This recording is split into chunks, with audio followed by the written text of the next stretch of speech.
আপনার স্ত্রী থাকা সত্ত্বেও আপনি আপনার স্ত্রীর সামনে মিথ্যা কথা বলেন, আপনি আপনার স্ত্রীর সামনে অন্য কোনো নারীর প্রশংসা করেন, এটা করার কারণে আপনার স্ত্রী আপনার সংসারের মধ্যে অশান্তি করবে।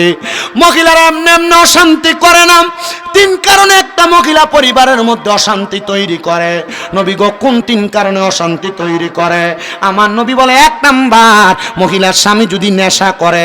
অনেক বেড়া মানুষ সিগারেট খেয়ে বাড়িতে যায়, তখন স্ত্রী তার সঙ্গে সুন্দর ব্যবহার করে না, কারণ তার মুখের মধ্যে থেকে দুর্গন্ধ ঘুয়ের চাইতে বেশি।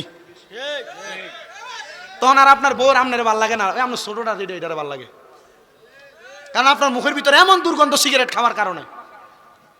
স্ত্রী অশান্তি করার কারণ কয়টা? আপনাদের আসতে কয় কারণ? এই তিন কারণ। নবী গো কোন তিন কারণ? বলে, এক নাম্বার, স্বামী যদি দুনিয়ার জমিনের মধ্যে থাকা অবস্থায় নেশাগ্রস্ত হয় অথবা বাজে কোনো খাবার আহার করে, এটার কারণে ওই স্ত্রী অশান্তি তৈরি করে। আমি আরেকটা কারণ নিজে বাইর করে দেখলাম, ওই স্বামী যদি তার স্ত্রীর সামনে অন্য কোনো নারীর প্রশংসা করে, ওই স্ত্রী কোনোদিন ওই কথা সহ্য করতে পারে না। মনে রাখবেন, একটা মহিলা কোনোদিন তার স্বামীকে অন্যের সাথে ভাগাভাগি করতে পারে না, কোনোদিন ভাগাভাগি করতে চায়ও না। আপনারা মনে করেন আপনার স্ত্রী আপনাকে সন্দেহ করে, আপনার স্ত্রী আপনাকে বিভিন্ন বিষয় বিভিন্ন প্রশ্ন করে, না না না, মনে করবেন যে বউ যে জামাইরে যত বেশি সন্দেহ করে, এই বউ এই জামাইরে তত বেশি ভালোবাসে। কারণ এ জানে আপনি যদি অন্য কোনো নারীর সাথে বিবাহ বন্ধনে আবদ্ধ হয়ে যান বা অন্য কোনো নারীর সাথে সম্পৃক্ত থাকেন, তাহলে তার ভালোবাসাটা ভাগ হয়ে যাবে। এজন্য যদি সন্দেহ বেশি করে, মনে করবেন আপনার বউ বেশি ভালোবাসে, রাত্রবেলা বেশি বাইরে বাইরে থাকলে আপনার স্ত্রী আপনার ফোন দিয়ে জ্বালায়, এটা ভালো।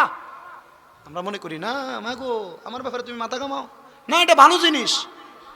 আপনার স্ত্রী আপনার পাশে চাই।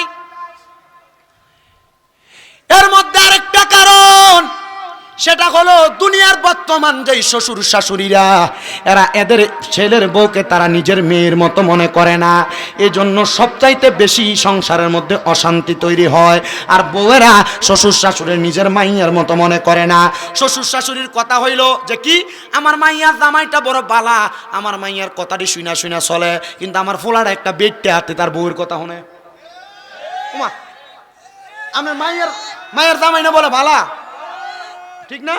আপনার মাইয়ার জামাই না বলে ভালো, ভালো হলে আপনার মাইয়ের কথা শুনে তো স্বাভাবিক আপনার ছেলের বউয়ের কথা আপনার ছেলে শুনতেই পারে। নিজের মাইয়া সকালবেলা বাসন করা দুঃখ, কাজ কাম করুক, সেটা চায় না, কিন্তু নিজের ছেলের বউ মুনির মতো খাটুক এটা চায়, ঠিক না? এজন্য শ্বশুর শাশুড়িদের কাছে আবদার থাকবে, আপনারা আপনাদের ছেলের বউদেরকে নিজের মেয়ের মতো মনে করবেন, দেখবেন আপনার ছেলের বউটা আপনি মা বাবারে আপনার নিজের মা বাবার মতো মনে করবে। আর তিন নাম্বার কারণ, মহিলারা মানবে না, যদিও না মানে কথাটা সত্য। বলে হুজুর কেমনে সত্য?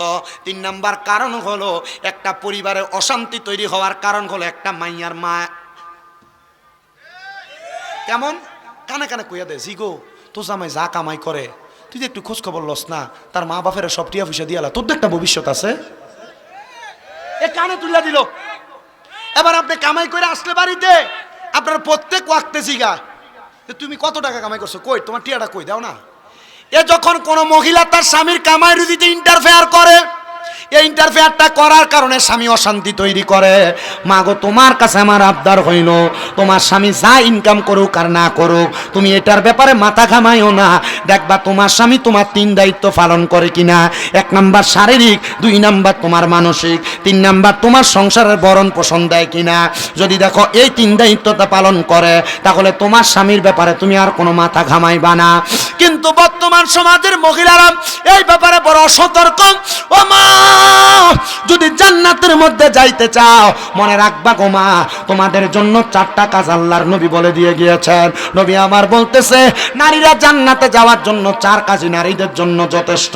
নবী গো কোন চার কাজ? বলে, এক নাম্বার, নারীরা যদি 5 ওয়াক্ত নামাজ পড়ে, 2 নাম্বার যদি পর্দা করে, 3 নাম্বার যদি রোজা রাখে, আর 4 নাম্বার যদি নিজের লজ্জাস্থানের হেফাজত করে, তাহলে ওই নারীর জান্নাতে যাওয়া কেউ আটকে রাখতে পারবে না। আমার মুসলমান ইমামদার, আপনাদের কাছে আমি বলক রাজ্যের একজন বাদশা, যার নাম হযরতে আহমদ খুনজুম রাহমাতুল্লাহ আলাইহি, আমি ওনার একটা ছোট্ট ওয়াকিয়া বলে আমার বয়ানটা শেষ করব। আপনারা যদি কষ্ট করে বসেন, আমি আমার বয়ানটা টানতে চাই। আপনারা বলেন 10টা মিনিট সময় আর আমারে দিতে রাজি আছেন? অসুবিধা নাই তো আপনার? হযরত আহমদ খানজুম রাহমাতুল্লাহ আলাইহি উনি বলেন, আমি তখনও বিবাহ করি নাই, আমার বয়স 28 বছর বয়স। আমি আমার আল্লাহ তাআলার ইবাদত করি। আমি চিন্তা করতে লাগলাম, আমি যদি বিবাহ করি, আমি এই সময়টা আমার স্ত্রীকে দেওয়া লাগবে, আমি আমার মাওলারে সেই সময়টা দিতে পারবো না। হযরতে আহমদ খানজুম উনি যখন রাস্তা দিয়ে হাইটা হাইটা যায়, উনি বলেন আমার কাছে আয়েশা, হযরতে খাতুনে ফাতেমা নামক একজন মহিলা, উনি আয়েশা আমারে ডাক দিয়া কই, রে আহমদ, তোমাকে আমার বড় পছন্দ, তোমার প্রশংসা পুরা বখত এলাকার মধ্যে ছড়াইতো, তুমি বলো না আমারে বিবাহ করবে কিনা? আহমদ খানজুম বলেন, না, আমি বিবাহ করলে আমার আল্লাহরে আমি সময় দিতে পারবো না, এই জন্য আমি বৈবাহিক জীবনে আবদ্ধ হতে চাই না। মহিলা ডাক দিয়া, তুমি বড় বীর পুরুষ, তুমি বড় নিষ্ঠাবান পুরুষ, কিন্তু তুমি আমার প্রতি ইনসাফ করতে চাইতেছো না, আমারে বিবাহ করতে চাইতেছো না। আরে তুমি বিবাহ করো না, বিবাহ করলে তুমি দেখবা আমি তোমার সাংসারিক জীবনটাকে সুন্দর করে ফুটে তুলবো। বলে কেন গো? বলে আমি দুনিয়া জমিনের মধ্যে হেদায়েত পাওয়ার জন্য কোনো ব্যক্তি পাই না, তবে আমার বিশ্বাস তোমার মতো একজন নিষ্ঠাবান, তোমার মতো একজন হক্কানি আলেমের সাথে যদি আমার বিবাহ হয়ে যায়, তাহলে আমার সংসারটা সুন্দর এবং সাবলীলভাবে চলাফেরা করবে। ওই ফাতেমা নামক মহিলা আহম্মদকে ডাক দিয়ে বলেন, আহম্মদ বিবাহ করবানি? আহম্মদ বলে, আমি ভেবে চিন্তে আপনাকে বলবো, তবে আপনিও একটু আল্লাহর দরবারে ইবাদত কইরা কইরা আপনি আমার আল্লাহ তাআলার কাছে জানতে চান আমি আপনার স্বামী হিসেবে উপযুক্ত কিনা। বলে কি ইবাদত করব? বলে ওই ইবাদতের নাম হলো সলাতুল ইস্তিসকা অথবা সলাতুল হাজতের নামাজ আপনি আদায় করেন। কেমনে গো, কেমনে আদায় করব? বলে আপনি রুকু দিবেন, সেজদা করবেন, সেজদা রুকু সেজদা শেষ কইরা আপনি সালাম ফিরায়া সেজদার মধ্যে যাইয়া মুরাকাবার নিয়তে চোখটা বন্ধ কইরা আমার চেহারাটা আপনি স্মরণ করবেন আর বলবেন, আল্লাহ, যেই ব্যক্তিকে আমি দেখতেছি সেই ব্যক্তি স্বামী হিসেবে কেমন হবে। এবার মহিলা বলে, বাড়ির মধ্যে যাইয়া আমি ইস্তেখারা কইরা আমি দেখলাম এই ব্যক্তি আমার স্বামী হিসেবে বড় উপযুক্ত। আরে দুনিয়ার মা, দুনিয়ার বোনেরা, দুনিয়ার ছেলেরা, শুধু সুন্দরী মাইয়া তোমার বিয়ার উপযুক্ত না। মাইয়ারা মনে রাখবা গো, টাকাওয়ালা স্বামী, শুধু টাকাওয়ালার স্বামী শুধু তোমার উপযুক্ত না। মনে রাখবা, বহুত টাকাওয়ালার কাছে মাইয়া বিয়া দেওয়ার পরে বহুত সম্পদওয়ালারা ওই মাইয়াটারে কুত্তা সাওয়ার মতো ফিডে, মাইয়াটার কোনো খোঁজ খবর নেয় না। এমন অবস্থা বাংলার সমাজের নারীগুলার উপর নির্যাতন হয়। এমন অনেক জায়গার মধ্যে খবর পাওয়া যায়, ছেলে টাকা দেইকা বিয়া দিছে, কিন্তু ওই টাকাওয়ালা ছেলেটা মাইয়াটার উপর অত্যাচার অনাচার করে। আরে টাকা পয়সা ধন দৌলত বেশি জিনিস না, যদি সন্তানটা দিনদার হয়, ছেলেটা যদি আল্লাহওয়ালা হয়, টাকা পয়সা কম হইলেও হালাল খাবারের মধ্যে বরকত আছে না? না, এখন বর্তমানের মেয়েরা, ওনাদের কথা হলো মোটামুটি একটা টাকাওয়ালা বেড়া যদি বিয়া করেন যে এটা বুড়ো হইলে অসুবিধা নেই। হ্যাঁ, ঠিক না? কাকা কাকা কেমন? এরা চিন্তা করে একবার বুড়ো হইলে অসুবিধা নেই, কিন্তু তার পরবর্তী সময়টা সে কিভাবে কাটাবে সেটা বলতে পারে না। এজন্য টাকা যাচাই করার আগে মাইয়া বিয়া দেওয়ার সময় সন্তানটার কি যাচাই করবেন? আদর্শ। বলেন না কি আদর্শ? না কি এর আদর্শ? আমি রিক্সা চালাই, আমার মাইয়ার জামাই হইতে বিদেশি। আমি সাধুয়ানদারি করি, আমার মাইয়ার জামাই হইতে লন্ডনী, ইতালি প্রবাসী। ঠিক না? না, পোলাপান আপনারা যারা আছেন, অনেক পোলাপান, এই যে আমি কয়দিন আগে ফেসবুকে দেখছি, তারা জিজ্ঞেস, কি রে তুই না সুপারি চুরি করস, তুই ইতালি আসছিস কি লেগে? সুন্দর মেয়ে বিয়ে করতাম না। প্রবাসী হন, দেশের মানুষ হন, যেই কাজই করেন, সুন্দর দেখে বিয়ে করবেন। বলে হুজুর সুন্দর বউ তো সবাই চায়, তবে সুন্দর দেখার পরে আর তিনটা জিনিস চাইেন। কি জিনিস? তিনটা জিনিস চাইেন। রসুলে পাক শিখিয়ে দিতেছে। এক নাম্বার, ওই মেয়েটার মা তার শ্বশুর শাশুড়ির সঙ্গে কোন খাসিয়তে কোন আচরণে চলছে সেই খবর নাও। দুই নাম্বার, ওই মেয়েটা কতটুক দিনদার সেই জিনিসটা তাকাও। 3 নাম্বার, ওই মেয়েটা তার নিজের ইজ্জত রক্ষার্থে তাকে কতটুক বিলিয়ে দিতে পারে সেটা রক্ষা করো, সেটা একটু যাচাই করো। তখন তো মাশাল্লাহ। কিন্তু আপনার পছন্দ কোনটা? যেটা মাশাল্লাহ চুল্লি ছাইড়া দিয়া রাস্তার ভিতরে কোমরটা ডুলানি দিয়া রাস্তা হাঁটতে পারবো, মাশাল্লাহ এইটা একটা। হ্যাঁ, না না, এমন একটা মাইয়া যদি হইতো তাহলে আমার বিয়াটা করে একবারে সফল। ঠিক না? তাই বেটা, তোমার এই বউ বিয়া করছো ঠিক, সুন্দর ঠিক, কিন্তু এটা তোমার লাগে হাসতো না। তুমি বাড়িতে যাইবা দেখবা বেডি সারাদিন যে মাছ কুটছে গায়ের ভিতর মাছের গন্ধ। কিন্তু যদি দিনদার স্ত্রী হয়, দিনদার স্ত্রী সারাদিন কাজ করার পর স্বামী আসার 5 মিনিট আগে হইলো নিজেকে পরিপূর্ণ রেডি করে রাখবে। এই জন্য বিবাহের ক্ষেত্রে সুন্দরের চাইতে দিনদার যাচাই করবেন। আল্লাহ বুঝার তৌফিক দান করুন। আর সোশ্যাল মিডিয়ার মাধ্যমে যে মহিলারা মাইয়ারা শুনবা, তোমার কাছে আবদার ফোলা ফাইনে এমনি দেখতে এটা সুন্দর, একবারে উড়া দুরা চলাফেরা করে, এটা শুধু রাস্তার ভিতরে দেখিয়া কি সুন্দর, এটা কনের লেগে ঠিক আছে, এটা ফোলা ফাইনের লেগে ফেমের লেগে ঠিক আছে। কিন্তু বিয়া করার সময় ফোলা যাচাই করে মাইয়া কোরআন শরীফ পড়ে কি পড়ে না। বিয়া করার সময় ফোলা ফাইন যাচাই করে।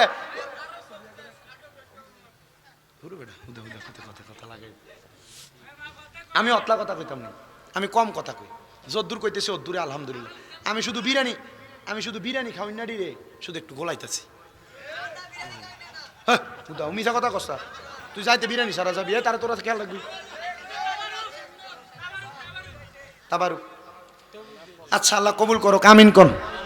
তো যে কথাগুলোর মধ্যে ছিলাম একটু অল্প কথা শেষ করে দিই। তাহলে বিবাহের ক্ষেত্রে ছেলেরা মেয়েটা দেখবেন কিওয়ালা, দিনদার, বলেন না কি দার, দিনদার। আপনারা মাইয়া দ্বারা বিয়ে দিবেন বাফরা, আপনারাও দেখবেন ছেলেটা দিনদার, টাকাওয়ালা না, সম্পদওয়ালা না, সম্পদওয়ালা। অনেক সোশ্যাল মিডিয়াতে নেটের মধ্যে খবর পাওয়া যায় মাইয়ার কুত্তার মতো ফিডায়, কুত্তা বিলের মতো। কুত্তা বিলের দাম থাকে, ওই মাইয়ার দাম থাকে না।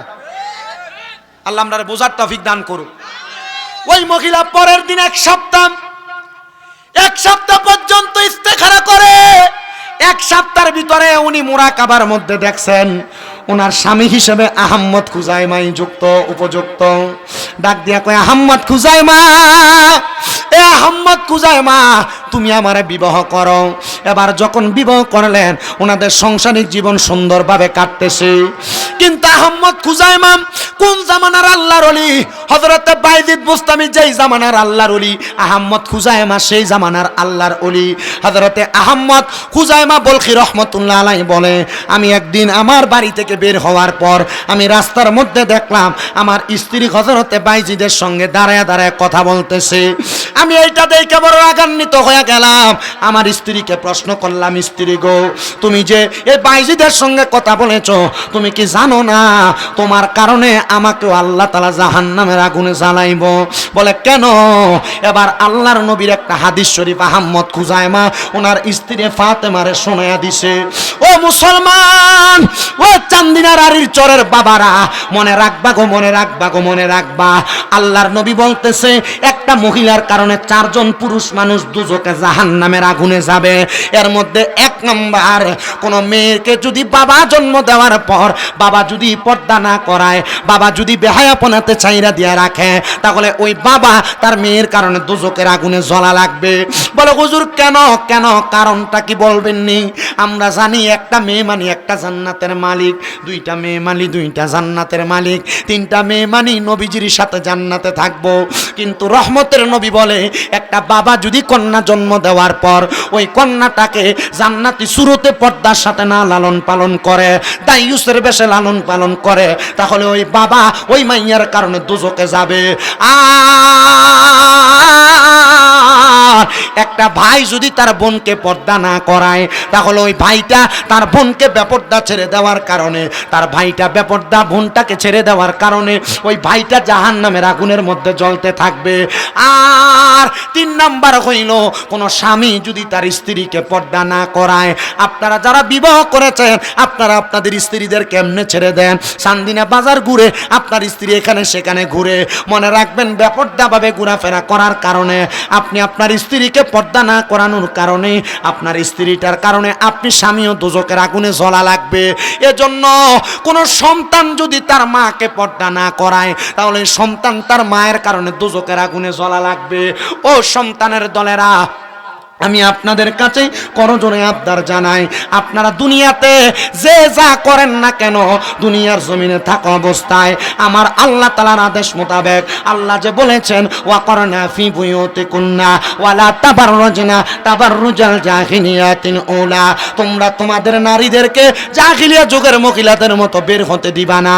আরে মুসলমান, দেখেন না রাস্তার মধ্যে ইফতিজিং এর শিকার হইতেছে, এরা পর্দা করুন না মাইয়া না, বেপর্দা মহিলারা রাস্তায় ইফটিজিং এর শিকার হয়, বেহায়াপনা করা মেয়েরাই ইফটিজিং এর শিকার হয়। কিন্তু আমাদের সমাজ এত নিকৃষ্ট সমাজ, আমাদের সমাজ এমন বাজে সমাজ, আমাদের সমাজের মানুষরা ভাই বোনকে, স্বামী স্ত্রীকে, ছেলে মাকে এবং দুনিয়ার বাবা মেয়েকে বেপরদা বেহায়াপনা করার জন্য সুযোগ করে দেয়। গায়ে হলুদের অনুষ্ঠানে নাচানাচি করে, মাইয়া বাবা কিছু বলে না।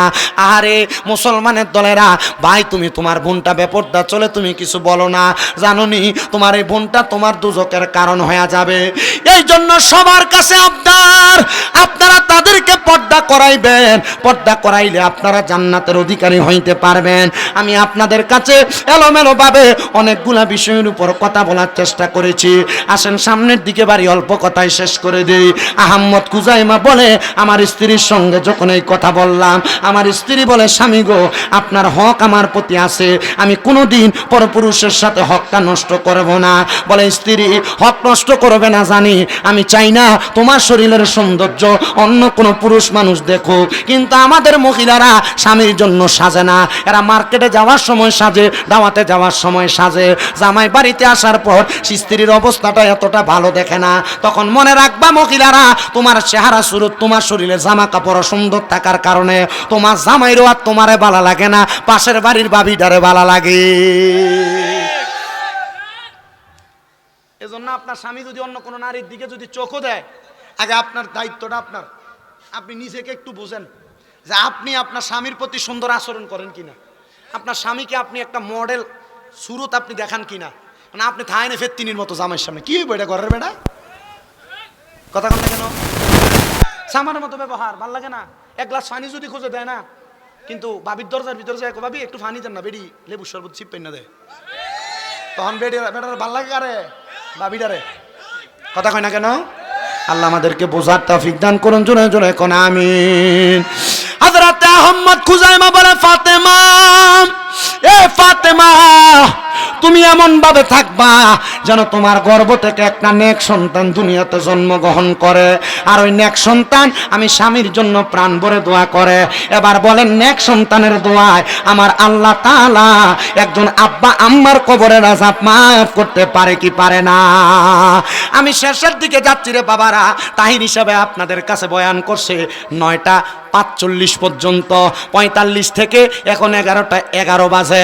আমি চেষ্টা করতেছি 10টা 45-এর পরে এখন যে সময়, মাশাআল্লাহ 1.5 ঘন্টার কাছাকাছি সময়, হাদিয়া নিলে যায় যাবো। এবার আমরা আবার কোনো আসি ফিসে এখন মোটামুটি যায় যাবো না? তুই বড় বিলাতি না বলে জিকির তো কইরাম, আমি কি এমনি থাকলাম নাকি?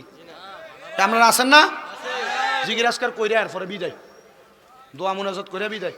সুবেন হুজুর আমার বলছে 10-এর ভিতরে আইবো, হুজুর হয়তো হাজত ছাড়তেছে, হুজুর আইয়া আপনারা দোয়া দূর করে এরপরে ইনশাল্লাহ শেষ। কি কোন আপনারা না মাথা নেই একটু মোহাব্বতে কোন আলহামদুলিল্লাহ। শেষ সময় আমি বয়ানটা করি বাবা।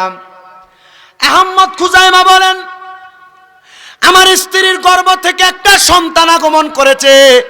আমি আমার স্ত্রীকে ওয়াদা করাইলাম, 2টা, স্ত্রী গো আমার সন্তানটারে তুমি এমন ভাবে লালন পালন করবা, আমার স্ত্রী যেন দুনিয়ার জমিনের মধ্যে থাকা অবস্থায় আমার সন্তান যেন দুনিয়াতে আল্লাহ তাআলার ইবাদত করে এবং দুনিয়ার জমিনে থাইকা আল্লাহ তাআলার কোরআনুল কারীম হেফজ করে, মানে হেফজুল কোরআন, কোরআনুল কারীমের হাফেজ হয়। কয়টা ওয়াদা করাইছি? ওই স্ত্রী ডাক দিয়া কই, আমার স্বামী যেদিন রাত্রবেলা সন্তান জন্মগ্রহণ করে, সন্তান কুলে নিয়া আমার হাতের মধ্যে দইরা আমার স্বামী বলেছে আমি যেন আমার সন্তানটাকে 2টা কাজ করাই।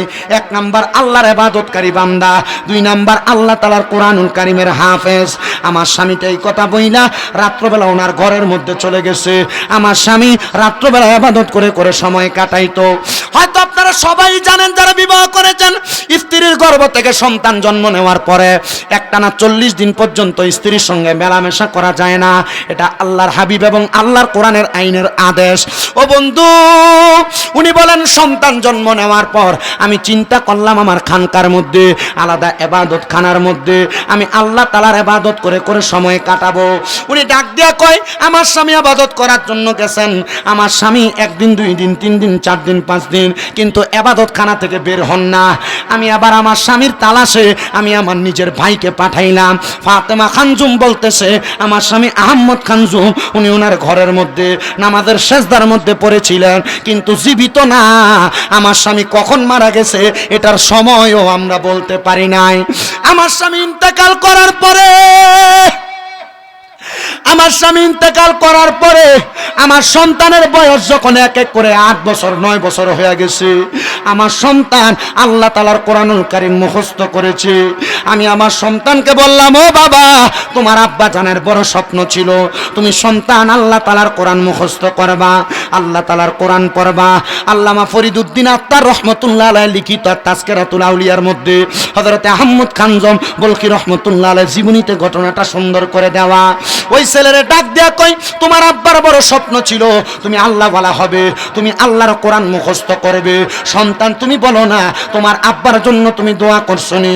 সন্তান কয়, মা আমি এতদিন পর্যন্ত কোরআন শিক্ষা গ্রহণ করার জন্য যতটা মস্কের আয়াত তেলাওয়াত করেছি কোরআনুল কারীমের প্রথম থেকে শেষ পর্যন্ত আমি আমার আল্লাহর কাছে সওয়াব রেসানি সালে সওয়াব করেছি। আল্লাহ আমার প্রত্যেকটা তেলাওয়াতের সওয়াব আমার আব্বার কবরের মধ্যে তুমি পৌঁছায়া দাও। মা জননী চোখের পানি ফালায়া ফালায়া কান্দে, আল্লাহ আমার স্বামী দুনিয়া থেকে ইন্তেকাল করে কবরের বাসিন্দা হয়ে গেছে, আমার স্বামী কবরের মধ্যে কেমন আছে আমি জানি না। ও আল্লাহ আমার স্বামীর কবরটাকে নাজাতের ফয়সালা করে দাও। এই কথা বইলা সন্তানটাকে নিজের কোলের মধ্যে মাথাটা রাখায়া সন্তানটারে নিয়ে কাঁদতে কাঁদতে মা ছেলে দুইজন ঘুমায়া গেছে। হঠাৎ করে রাত্রি যখন গভীর হয়ে গেছে গো, ওই সন্তানটা ঘুম থেকে জাগ্রত হইয়া ডাক দিয়া কয়, মা ও আমার আম্মা জান, আমি বড় মারাত্মক একটা স্বপ্ন দেখছি গো। বলে কি স্বপ্ন দেখছো? বলে আমি স্বপ্ন দেখলাম কে জানি ঘুমের মধ্যে আইসা আমার মাথাটার মধ্যে হাত বুলাইয়া আমার কপালের মধ্যে চুমা দিতেছে। আমি পরিচয় জিজ্ঞাসা করলাম, কে গো আপনি, আপনার পরিচয় কি? উনি আমার পরিচয় দেয়, উনি হইল আমার জনম দুঃখী বাবা। ও মা আমার আব্বা জানের এই শুরুতে আমি দেখছি। মা ডাক দিয়া কয়, আল্লাহ এই সন্তান যাকে দেখছে এই সন্তান তো সত্য স্বপ্ন দেখছে গো। আল্লাহ সন্তানের দোয়ার বরকতে তুমি তার আব্বার কবরের আযাব মাফ করে দিছো, তুমি তার আব্বাটার জান্নাতি বাবা হিসেবে কবুল করেছো। এ চান্দিনার আরির চরের ঈদগাহ ময়দানে মহান পাক পাঞ্জাতন আলাইহিমুস সালাম অলিকুলের শিরোমণি হযরতে শেখ সৈয়দ মীর মহিউদ্দিন আব্দুল কাদের জিলানী আল হাসানী ওয়াল হুসাইনির স্মরণে বিশেষ করে আল্লামা শেখ মোহাম্মদ আবু সুফিয়ান খান আবিদি হুজুর কেবলার আগমন উপলক্ষে এই এলাকার চাঁদপুর হাজীগঞ্জ কাদেরিয়া চিশতিয়া হুসাইনিয়া দরবার শরীফের খলিফা মোহাম্মদ সুন্দর আলী আল কাদেরী রহমতুল্লাহ আলাইহির স্মরণে আত্মবাৎসরিক পবিত্র উরুস ও সুন্নি সম্মেলনে যারা আসছেন বাবারা, ওই সন্তান যদি কোরআনুল কারীম হিফজ করার পর তার আব্বার জন্য দোয়া করার পর স্বপ্ন দেখে তার আব্বাজানকে আল্লাহ মাফ করে দিছে, আব্বাজানকে জান্নাতের পোশাক পরাইছে, আপনারা বলেন যাদের আজকের মাহফিলের মধ্যে বাবা নাই, আপনারা যদি আব্বার জন্য মনটা ভরে দোয়া করেন আমার আল্লাহ তাআলা আপনাদের আব্বার কবরের আযাব মাফ করতে পারে কি পারে না? হায়রে কত সন্তান তাদের আব্বারে মাটির কবরের মধ্যে শোয়া দিয়ে আসছে। বিদেশে বাবা থাকলে মোবাইলে ভিডিও কলে কথা বলা যায়, কিন্তু আব্বা ঢাকা শহরে থাকলে মোবাইলে ভিডিও কলে কথা বলা যায়, কিন্তু বাবারে 3.5 হাত মাটির কবরে পুকুর পাড়ে বাঁশমুড়ার নিচে শোয়া দিছ। আব্বাজান কেমন আছে সন্তান তুমি জানো না? হায় রে ওই আব্বার লগে তো মোবাইলে কথা বলা যায় না, কেমনে রে তোমার আব্বাজান অন্ধকার কবরে যে শুয়ে রইছে, তোমার কি মনটা চায় না আব্বাজানকে একটু আদর যত্ন করার জন্য? আব্বাজান জুতা পরতে পরতে পায়ের গোড়ালিটা মাটির সাথে লাগতো, কিন্তু আব্বা নিজে নতুন কোন এখনো জুতা কিনছে না। তুমি ফুতেরে আব্বাজান নতুন জুতা কিনা দিছে, তুমি রাত্রবেলা নতুন জুতাটা পইরা খাটের মধ্যে দৌড়াদৌড়ি করছো। হায় রে, ঈদের দিনে আব্বা জানে নতুন কোনো জামা কাপড় পরে না, তুমি সন্তানরে নতুন জামা কাপড় পরাইছে। আব্বারে যদি জিজ্ঞাসা করতে, আব্বা আপনি যে নতুন জামা কাপড় পরেন না, আব্বা উত্তর দিত, এখন কি আর আমার ঈদের বয়স আসেনি? লুঙ্গিটা জোড়া তালি দিয়া পড়তো, পুরান পাঞ্জাবিটা আয়রন কইরা ইস্তারি কইরা পড়তো। আব্বার অভাবের কথা আব্বা বলতো না, শুধু বাবা বলতো, এখন কি আর আমার ঈদের বয়স আসেনি? এখন সন্তান তোমার কাছে টাকার অভাব নাই, কিন্তু তোমার আব্বার বড় অভাব। হায় রে, কত টাকা তোমার কাছে, কিন্তু তোমার আব্বারে 500 টাকা দিয়া কিনে একটা লুঙ্গি পরাইতে পারো না। আব্বা জান অন্ধকার কবরে, বাবা তুমি কেমন আছো ছোট মাটির ঘরে, তোমার কথা হৃদয় মাঝে পড়ছে বারে বারে, ভালোবাসি তোমায় বাবা বুকটা যে যায় ছিঁড়ে, তোমার কথা হৃদয় মাঝে পড়ছে বারে বারে, বাবা গো হো বাবা,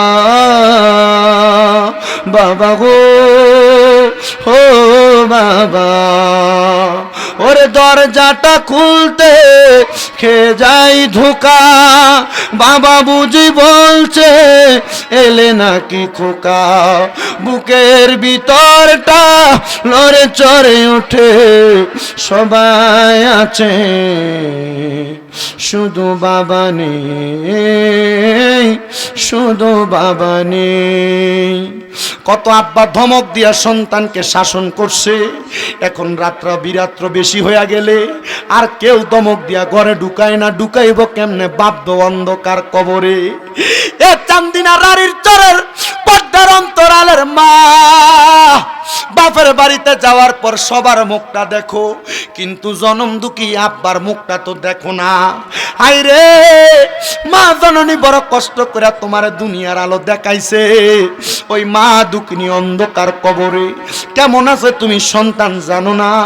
ওই মা জননী কাপড়ের রাস্তার মধ্যে 10-5 টাকা বাইন্দা রাখছে, ওই টাকা কুইলা কুইলা তুমি সন্তান স্কুল মাদ্রাসায় যাওয়ার সময় দিছে। মার কাপড়টা ছিঁড়া থাকলে মা সিলেয়া সিলেয়া পড়ছে, মা নতুন কোনো জামা কাপড় পরে নাই। ওই মারে কবরে শোয়া দিয়ে আসছো, তোমার কাছে টাকার অভাব নাই। ঈদের দিনে কত মানুষ নতুন জামা কাপড় পরে, সন্তান তুমি তোমার মারে একটা 500-1000 টাকা দিয়া কিন্না জামদানি কাপড় পরাইতে পারো না, পরাইবা কেমনে? তোমার ওই মা দুঃখিনী অন্ধকার কবরে। ওরে 3.5 হাত গর্তে ফেলে কেমন করে আইলা চলে, তোমার বাড়ি আইতে দেরি হইলে যেই মা ঘুমাইতো না, ওই কবর দেশে মায়ের পাশে একটু রইলি না রে, কবর দেশের খবর রইলি না। কেমন আছেন বাবা মনি, কেমন আছে মা জননী, একবারও তো চায়া দেখলি না, ওই মা বাবারে কষ্ট দিয়া দুনিয়াতে দিন কাটাইয়া কোনদিনও শান্তি পাবি না রে, খবর দেশের খবর লইলি না। হায় রে, কত সন্তান বউ কথায় কথায় বলছে তোমার আরো 2-3 ভাই আছে, তুমি কেন মা বাপরে একা ভাত খাওয়াও? এই কথা শুই না মা বাপরে জুদা কইরা দিছে, মা বাপরে আলাদা কইরা দিছে। মা বাপ সকালে এক ঘরে ভাত খায়, রাত্রে এক ঘরে ভাত খায়, দুপুরে আরেক ঘরে ভাত খায়। কেউ যদি এই কথা শুই না মা বাপরে জুদা কইরা দিয়া থাকো, মা বাপরে আলাদা কইরা দিয়া থাকো,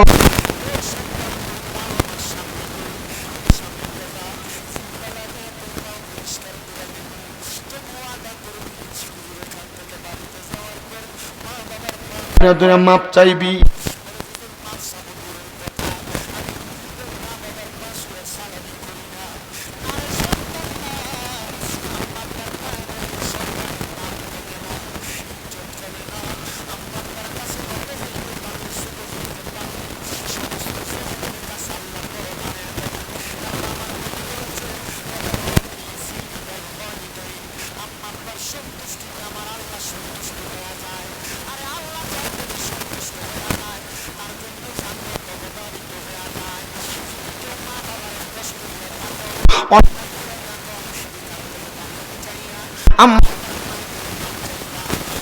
চিন্তা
সালাওয়াতুল্লাহ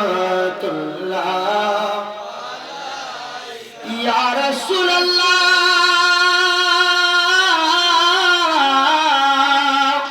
ওয়া ইয়া হাবিবাল্লাহ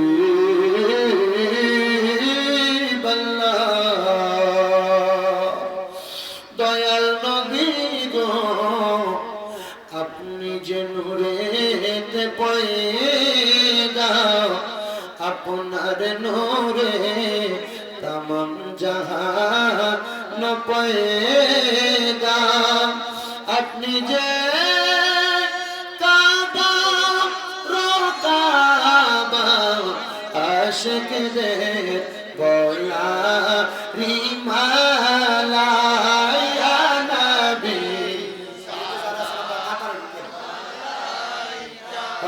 या रसूल सलाम يا حبيب